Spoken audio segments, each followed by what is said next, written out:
రాహుల్ గాంధీ తాజాగా మోదీ సర్కార్కు చట్టబద్ధత లేదు అంటూ ఉన్నారు సార్.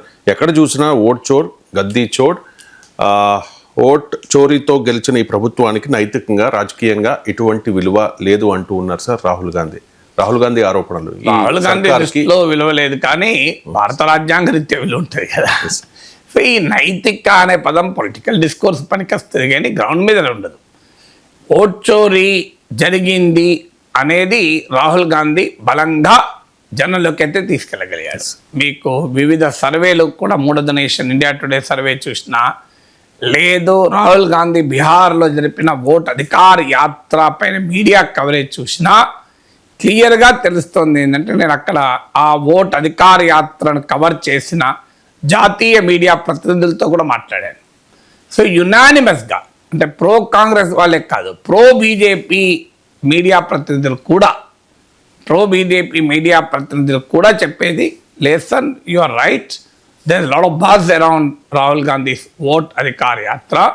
చాలా నాన్ కాంగ్రెస్ ఓటర్లకు కూడా అట్రాక్ట్ అయ్యారు అనేది even pro BJP national media ప్రతినిధి కూడా చెప్తున్నారు. ఎందుకంటే నేను అన్ని నేషనల్ ఛానల్లో వచ్చిన అనుభవం ఉంది. అర్నబ్ గోస్వామి షో, రాజీవ్ సర్దేశాయ్ షో, ఇట్లా అన్ని షోలో వచ్చాను.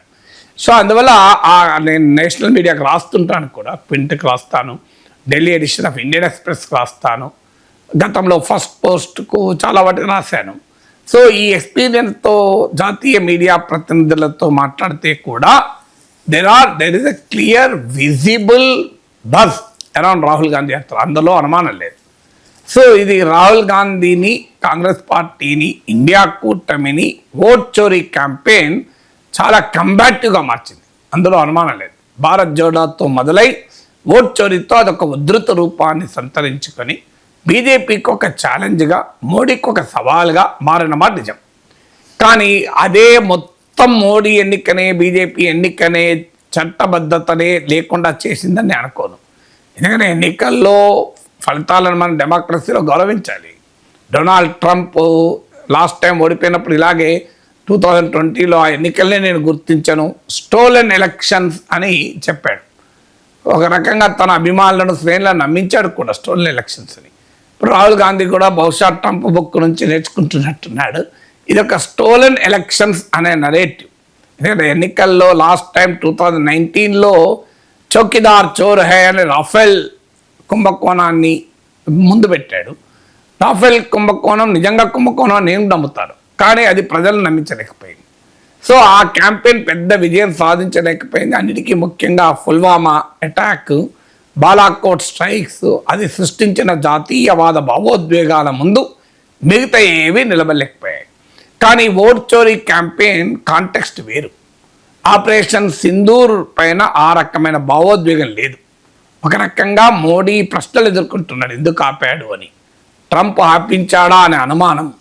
సో పాకిస్తాన్కు మంచి బుద్ధి అవకాశాన్ని వదులుకున్నామా అనే భావన ఉన్న సమయంలో ఈ ఓట్ చోరీ క్యాంపెయిన్.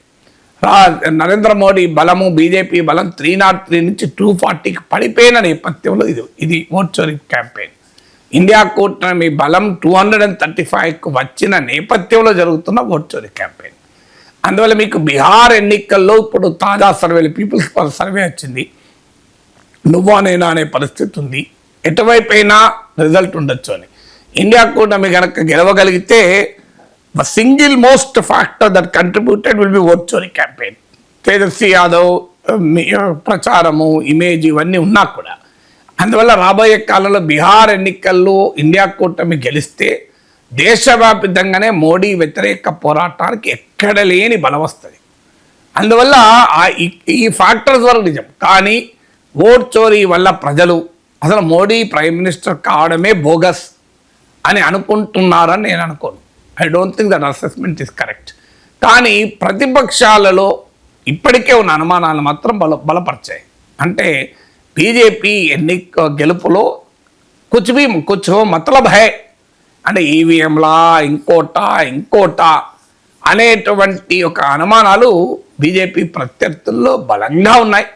ఆ అభిప్రాయాన్ని మరింతగా ఈ ఓట్ చోరీ క్యాంపెయిన్ పెంచాయి. కానీ అల్టిమేట్గా ప్రజాస్వామ్యంలో రాజ్యాంగబద్ధమైన వ్యవస్థలే చట్టబద్ధత నిర్ణయించాలి తప్ప రాజకీయ క్షేత్రంలో చట్టబద్ధత నిర్ణయించబడదు.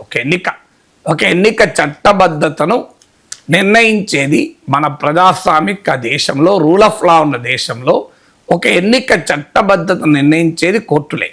కానీ ఏ కోర్టులోనూ మోడీ ఎన్నికను సవాల్ చేయలేదు.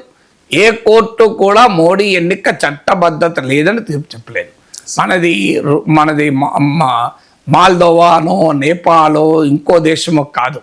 అంటే ఎన్నికలు జరిగి ఆ ఎన్నికలు డీలెజిటిమైజ్ అయ్యి యుక్రెయిన్లో, మాల్దోవాలో, నేపాల్ కావు. India is a matured democracy, ఇంకా వ్యవస్థలు బలంగా ఉన్నాయి.